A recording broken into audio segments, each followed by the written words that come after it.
본격 은퇴를 시작한 베이비붐 세대가 생활비 마련 등을 위해 집을 팔고 월세로 전환하고 있습니다. 경북 구미 선산 봉황시장에서 전통시장과 대형마트, 청년 상인들 간 상생이 이뤄지고 있어 이목을 끌고 있습니다. 금융감독원이 증권사 보고서에 목표 주가와 실제 주가의 차이를 의무적으로 공시하도록 했습니다. 매수 의견만 있는 증권사 보고서를 개선하기 위한 작업이지만 실효성을 두고 의문이 제기됩니다. 지난달 신차 판매의 40%를 SUV가 차지했고 올 들어 이달까지 중고차 시장에서도 SUV 판매율이 30%에 육박했습니다.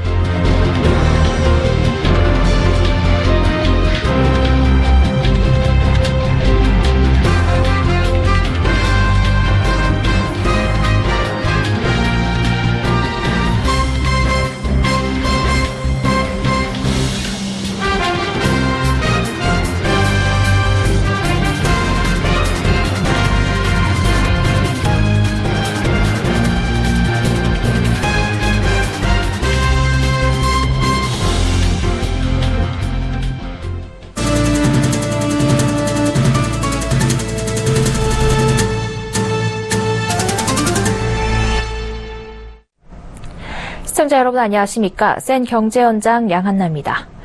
은퇴가 본격화하고 있는 베이비붐 세대가 은퇴 자금과 생활비 등 마련을 위해 집을 팔고 월세로 주거 형태를 빠르게 바꾸고 있습니다.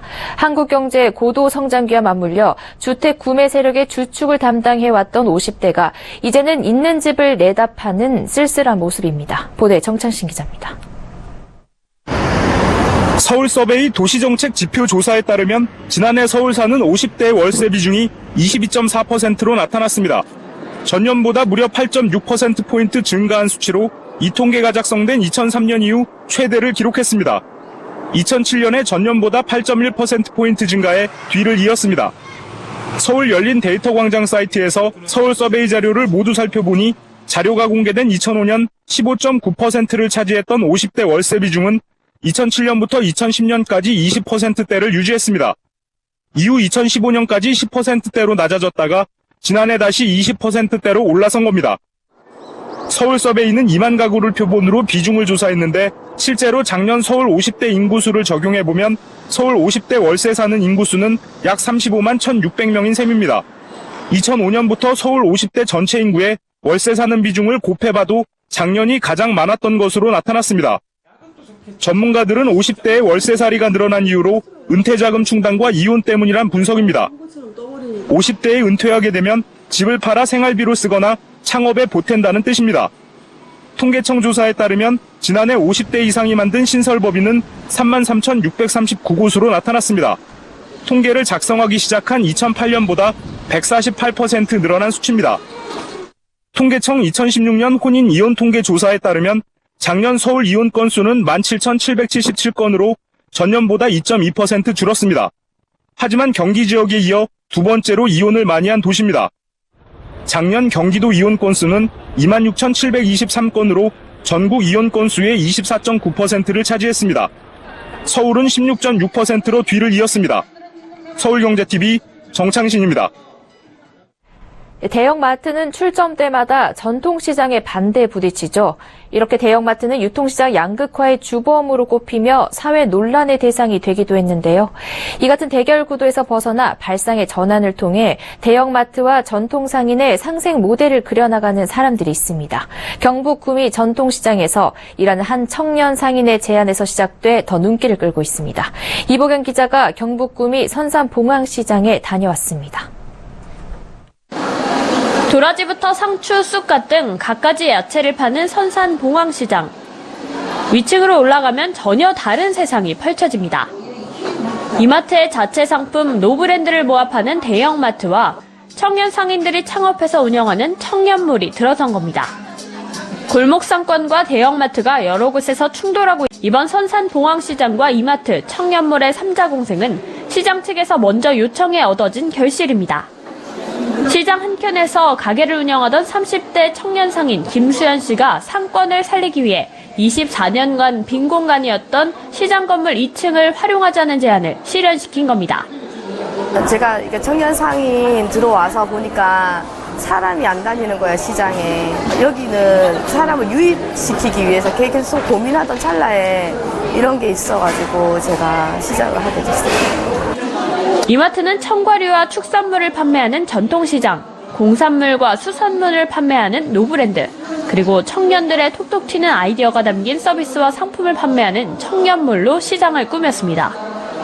또 어린이 놀이터와 고객 쉼터 시설과 같은 다양한 콘텐츠도 마련했습니다. 시장을 이래 놓은 게 없어. 사기도 불편한 시장 언제 돌아다니는 거다. 한 군데서 사니까 좋으니. 전통시장과 대형마트의 갈등은 최근 곳곳에서 벌어지고 있습니다. 그러나 이번에 이마트가 보여준 새로운 상생 모델은 둘 모두 동반 성장할 수 있다는 가능성을 보여줍니다. 상생 스토어는 전통시장의 활성화를 위해서 가장 실질적이고 또 가장 도움이 많이 되는 프로젝트라고 생각을 합니다. 저희가 도움을 드릴 수 있는 부분이 있다고 하면 얼마든지 더 확대할 수 있는 그런 준비가 되어 있습니다. 창업에 나선 청년들과 대형마트 그리고 전통시장의 상생 노력이 침체에 빠진 전통시장에 활기를 불어넣을 수 있을지 주목됩니다. 서울경제TV 이보경입니다. 금융감독원이 제3차 국민체감 20대 금융관행개혁을 발표하고 매수 의견 일색인 증권사 보고서를 개혁하겠다고 했습니다. 증권사가 보고서의 목표 주가와 실제 주가의 차이를 의무적으로 공시하도록 해 목표 주가를 뻥튀기 하는 관행을 막겠다는 건데요. 업계에선 취지는 이해하지만 근본적인 대책이 될지 의문이라는 목소리가 나옵니다. 김성훈 기자가 보도합니다. 금융감독원이 증권사들의 목표 주가 뻥튀기 관행을 막기 위해 오는 9월부터 증권사 보고서의 목표 주가와 실제 주가의 차이인 괴리율을 반드시 공시하도록 했지만 규제의 실효성에 대한 의문이 제기되고 있습니다. 금감원은 매수 의견 일색인 증권사들의 보고서 관행을 근절하고 목표 주가 수준에 대한 투자자의 이해를 돕기 위한 조치라고 설명합니다. 금융감독원이 지난 1년간 발간된 증권사 보고서를 분석한 결과를 보면 매도 의견은 0.1%에 그친 반면 매수 의견 보고서는 전체의 약 89%에 달했습니다. 매수 의견은 통상 목표 주가가 현재 주가나 시장 지수보다 15% 이상 상승할 것으로 예상할 경우에만 표명해야 하지만 증권사와 애널리스트들이 이를 남용하고 있는 겁니다. 금감원은 괴리율 공시와 함께 내부 검증을 강화하기 위해 일정 비율 이상 목표 주가 변동, 투자 의견 변경, 분석 종목 제외, 괴리율 등을 심의하는 위원회를 만들기로 했습니다. 업계에서는 당국의 취지는 이해하지만 근본적인 대책이 되기 어렵다는 의견이 나옵니다. 업계 관계자들은 증권사와 애널리스트의 욕심보다 기업의 갑질 때문에 산생하는 매수 의견 보고서가 많기 때문이라고 설명합니다. 애널리스트들이 매도 의견을 낼 경우 기업에 대한 자료를 받지 못하는 등 불이익을 당한다는 겁니다.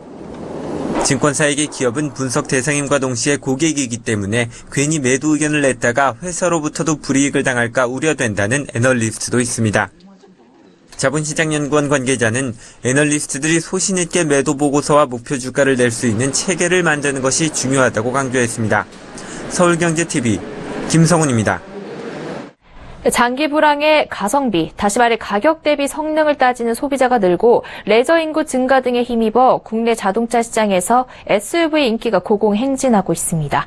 전체 차량 가운데 SUV 판매 비중이 40%를 넘었고 중고차 시장에서도 SUV가 점유율을 높이고 있습니다. 이 같은 수요에 발맞춰 현대차를 비롯한 국내 완성차 업체들도 SUV 시장 선점을 위해 앞다퉈 신차 출시에 나서고 있습니다. 김혜영 기자입니다. 바야흐로 신차 시장에서부터 중고차 시장까지 SUV 전성시대입니다. 지난달 신차 판매의 10대 중 4대는 SUV였습니다. 무려 전체 판매 비중의 40% 이상을 차지하는 수치로 역대 최고 수준입니다. 이 같은 인기는 중고차 시장에서도 마찬가지입니다. 올해 들어 이달까지 SK 엔카를 통해 등록된 매물을 살펴보면 SUV 차량, 대형차, 중형차 순이었습니다. 실제 글로벌 시장에서도 SUV 시장은 가파른 성장세를 보이고 있습니다. 2010년에서 2016년, 6년 사이 판매량이 3배 가까이 늘며 급성장하고 있습니다. 이 같은 SUV의 인기는 당분간 지속될 것이라는 분석입니다. 일단 SUV 시장은 우리나라뿐만 아니라 글로벌 전 세계에서도 상당히 인기입니다. 가격이라든지 연비라든지 소비자의 입맛에 맞는 소형 SUV가 점차 많아지면서 신차, 중고차 모두 인기를 끌 것으로 예상을 하고 있습니다. 이에 발맞춰 국내 완성차 업계도 SUV 시장의 수요를 잡기 위해 발빠르게 움직이고 있습니다. 실제 현대차는 지난 13일 소형 SUV 시장을 공략하기 위해 코나로 출사표를 던졌습니다. 현대차는 코나를 필두로 2020년까지 SUV 풀 라인업을 선보인다는 포부입니다. 기아차 역시 소형 SUV 시장을 정조준했습니다. 기아차의 소형 SUV 스토닉은 다음 달 13일 정식 출시를 앞두고 있습니다. SUV 시장에 대한 수요가 증가하고 있는 가운데 이를 선점하기 위한 완성차 업체들의 경쟁 역시 한층 뜨거워질 것으로 보입니다. 서울경제TV 김혜영입니다. 오늘 더불어민주당 박용진 의원이 국민은행의 총부채 원리금 상환 비율, DSR 도입 효과가 사실상 미미했다고 꼬집은 자료가 나왔는데요. 박 의원 측은 당국이 은행에 DSR을 도입하라고만 하기보단 운영 방안을 구체적으로 제시해줘야 한다고 강조했습니다. 여기에 은행과 당국의 입장은 어떤지 들어봤습니다. 앵커 리포트입니다. 더불어민주당 박용진 의원실은 오늘 국민은행으로부터 제출받은 자료를 분석한 결과 국민은행이 실질 DSR을 적용한 최근 2달간 대출 승인 및 거절 비율이 적용 전과 큰 차이가 없었다고 전했습니다. 올해 4월 17일부터 6월 12일까지 국민은행의 가계부동산 담보대출 신청 3만 7천여 건 가운데 3만 5,555건이 승인돼 작년 같은 기간과 비교해 승인율이 약 0.6%포인트 낮아지는 데 그쳤습니다. 박 의원실에 따르면 DSR 도입 효과가 사실상 없었던 가장 큰 이유는 대출 한도 기준입니다. 국민은행은 은행권에서 가장 먼저 DSR을 도입했으나 대출 한도를 300%로 느슨하게 적용했습니다. 박용진 의원 측은 국민은행의 사례를 본 결과 당국이 은행에 단순히 DSR을 자율적으로 도입하라고만 하기보다 실제 운영 방안과 설계 모형 등을 구체적으로 제시해야 한다고 강조했습니다. 국민은행 측은 이에 대해 대출 승인율을 잣대로 DSR 도입 효과를 판단하는 건 무리가 있다면서 일시상환식 대출을 보유했던 고객에 한해 대출을 거절하는 방식으로 DSR을 시행하고 있다고 전했습니다. 당국은 DSR 도입 효과 여부를 2달여간 축적된 대출 데이터를 가지고 판단하기엔 이르다라면서 은행들이 개별적으로 최소 2-3년간 축적된 데이터를 통해 내부 심사 모형을 만들어야 한다고 전했습니다. 그러면서 은행의 구체적인 DSR 활용 방안은 연내, 해외 사례 등 예시 위주로 제시하겠다. 이르면 8월 가계부채 대책 때 DSR 관련 방안이 나올 것이다라고 덧붙였습니다. 서울경제TV 양한나입니다.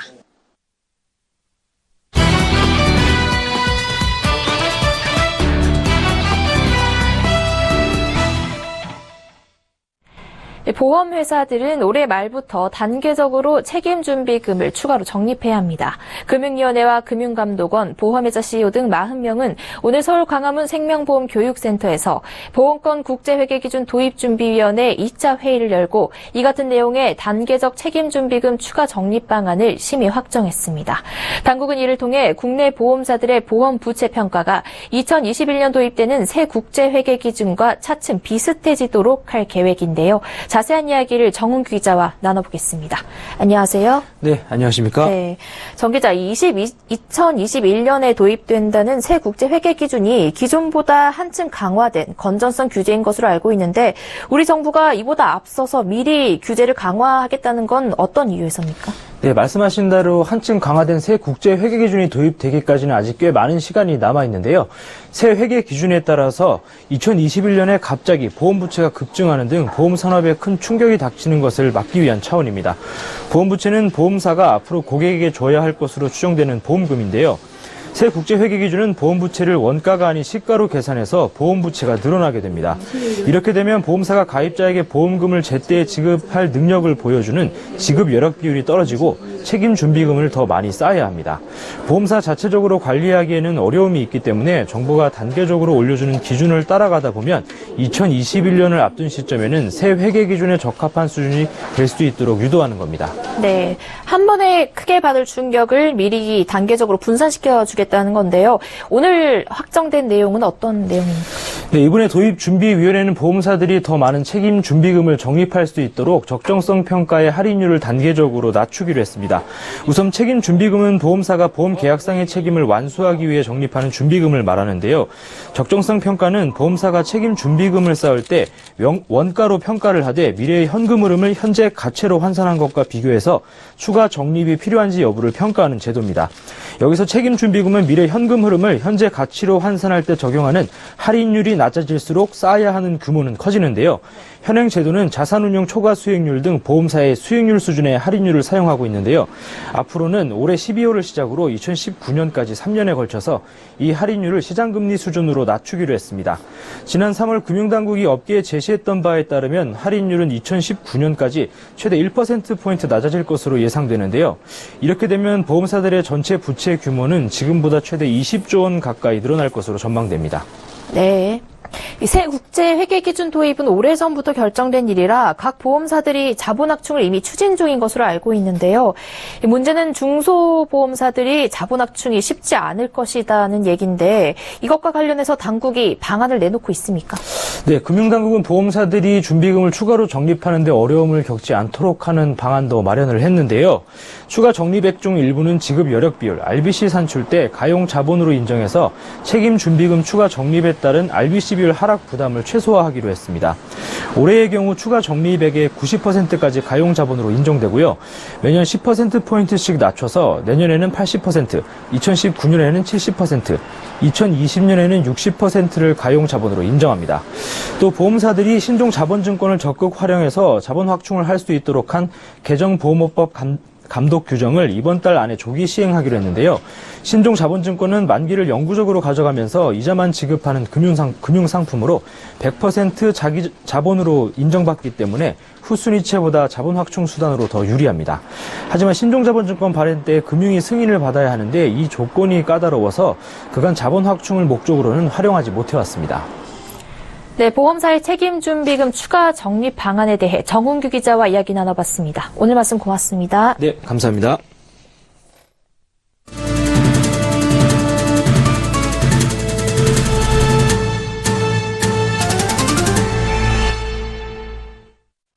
우리나라 빈곤층의 36%가량이 공적연금 등 현행 소득보장제도의 혜택을 전혀 받지 못하고 있는 것으로 나타났습니다. 강신욱 보건사회연구원 연구위원회 한국소득보장제도군의 효과성 평가 논문에 따르면 가구시장 소득이 중위소득의 50%에 미치지 못하는 빈곤층은 전체 인구의 19.5%였고 이들 중 공적연금 등 5개 소득보장제도 가운데 단 하나도 혜택을 받지 못하는 비율이 35.8%에 달했습니다. 빈곤층 3명 중 1명은 소득 사회 안정망 밖에 있다는 뜻입니다. 제도별 지원이 빈곤에서 벗어나는데 어느 정도 이바지하는지를 나타내는 빈곤격차 해소율을 살펴보면 65세 이상 빈곤층이 공적연금을 받을 때 빈곤격차 해소율은 120.6%로 나타났습니다. 다시 말해 공적연금을 받는 빈곤층 노인은 전체 소득이 빈곤층 이상으로 올라가 가난에서 탈피할 수 있다는 의미입니다. 공적연금 다음으로 빈곤격차 해소 기여도가 높은 제도는 기초보장급여와 기초연금순이었습니다. 근로연령대의 빈곤층에 주로 지원되는 근로장려세제와 실업급여는 빈곤격차 해소에 기여하는 정도가 10% 미만에 불과했습니다. 민주노총이 오는 30일 오후 3시 서울 광화문 광장에서 비정규직 노동자와 건설 노동자 등 4만 명이 참가하는 사회적 총파업 대회를 열기로 했습니다. 최종직 민주노총 위원장 직무대행은 이번 총파업을 사회적 총파업이라 명명한 것은 사업장 임금 협상 결렬에 따른 파업이 아니라 최저임금과 비정규직, 노동기본권 등 사회적 요구를 내걸고 시민사회단체와 함께 벌이기 때문이라고 강조했습니다. 최 대행은 문재인 정부 초기 총파업을 벌이는 이유에 대해 지금 시기가 골든타임이라면서 총파업 결정은 최근 들어 한 것이 아니라 지난해부터 준비해서 올해 3월 대의원 대회에서 결의한 것이라고 설명했습니다. 민주노총은 다음 달 8일 오후 4시 30분 광화문 광장에서 최저임금 1만 원, 고고도 미사일 방어체계 배치 철회, 백남기 농민 국가폭력 책임자 처벌을 요구하는 7.8 민중대회를 열기로 했습니다. 코스피가 연일 최고치를 경신하면서 국내 주식형 펀드 수익률도 크게 올랐습니다. 펀드 평가사 KG제로인에 따르면 지난 26일 기준 운용자산 10억 원 이상, 운용기간 2주 이상인 국내 주식형 펀드의 연초 이후 평균 수익률이 약 17%에 달했습니다. 유형별로는 K200 인덱스 펀드가 19.58%로 가장 좋은 성과를 냈고, 배당 주식 펀드는 15.39%, 일반 주식 펀드는 13.86%를 기록했습니다. 중소형 주식 펀드도 10%를 넘기며 선전했습니다. 시장별로 보면 코스피 200 지수와 코스피에 투자하는 펀드는 각각 19.33%, 17.38%로 높은 수익률을 보인 반면 코스닥 투자 펀드는 5.94%에 그쳤습니다. 개별 종목으로는 한화 2.2배 레버리지 인덱스 펀드가 46%에 육박하는 수익률을 보였고, NH 아무디 코리아 2배 레버리지 클래스 A 펀드와 삼성 코스피 200 레버리지 원 펀드 등도 연초 이후 수익률이 40%가 넘습니다. 전문가들은 코스피가 기업 실적 호조와 저평가 매력으로 당분간 상승세를 유지할 것으로 보이는 만큼 국내 주식형 펀드도 하반기까지 좋은 수익률을 이어갈 것이라고 전망했습니다. 올해 1분기 우리나라 가계 여유 자금이 대폭 줄어든 것으로 나타났습니다. 한국은행이 발표한 2017년 1분기 중 자금 순환에 따르면 지난 1분기 가계 및 비영리 단체의 순자금 운용 규모는 14조 1천억 원으로 작년 4분기보다 5조 1천억 원 줄었습니다. 1년 전인 지난해 1분기와 비교했을 때 절반 수준에도 미치지 못했습니다. 순자금 운용은 예금과 보험, 주식 투자 등으로 이용한 운용 자금에서 빌린 돈을 뺀 여유 금액을 말합니다. 이는 부동산 경기 호황의 영향으로 가계에서 주택을 많이 샀기 때문인 것으로 풀이됩니다. 올 1분기 가계대출은 16조 8천억 원 늘었는데, 특히 저축은행 등 비은행 예금 취급 기관의 주택담보대출 증가액은 4조 2천억 원으로 작년 1분기의 2배 수준으로 늘었습니다.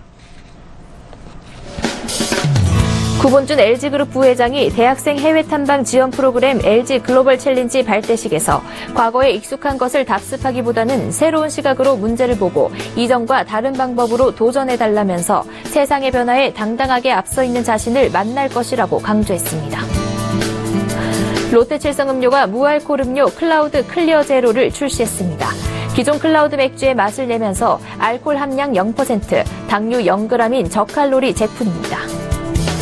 동반성장위원회는 협력 중소기업과의 동반성장 노력을 평가한 동반성장지수에서 풀무화식품과 볼보그룹 코리아, 한솔테크닉스 등 10개 기업이 최하위 등급을 받았다고 전했습니다. 반면 삼성전자와 현대기아차, LG전자, SK텔레콤 등 대기업 25곳은 최우수 등급을 받았습니다. 서울 시내에서 이틀 연속으로 초미세먼지 수치가 나쁨으로 예상되면 출퇴근 시간대 버스와 지하철 등 대중교통을 무료로 이용할 수 있게 됩니다. 서울시는 다음 달부터 이 같은 대책을 본격 시행하기로 했습니다.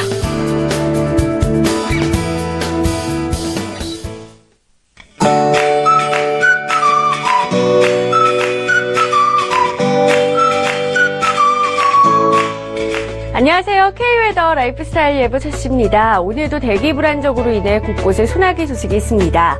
현재 강원 영서와 충북 내륙은 소나기가 오고 있고 그 밖의 지역도 오후에 내리겠습니다. 양은 중부와 호남 내륙 10에서 40, 영남 내륙은 5에서 20mm가 되겠습니다.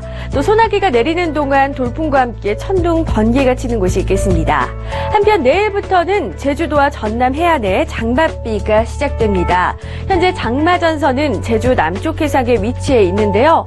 우리나라 상공에 머무는 찬공기가 장마전선의 북상을 막고 있습니다. 내일부터는 이 찬공기가 물러나면서 장마전선이 점차 북상해 제주도와 전남 해안부터 영향을 주기 시작해 금요일에는 남부지방, 일요일에는 중부지방에도 장맛비가 내리겠고요. 이 중부지방은 월요일까지도 비가 이어질 전망입니다.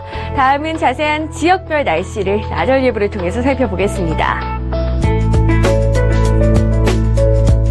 중부지방 강원 영서와 충북 내륙은 아침부터 그 밖의 지역은 오후 한때 소나기가 옵니다. 동해안으로는 비 소식 없고 낮 기온은 울진 24도 등으로 상대적으로 낮겠습니다.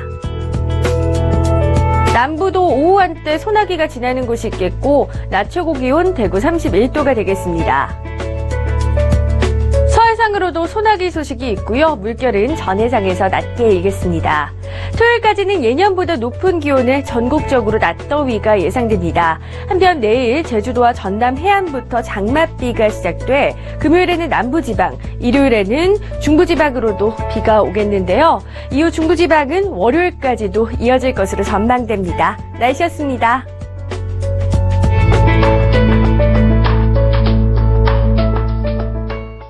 센 경제 현장 여기까지입니다. 시청해주신 여러분 고맙습니다.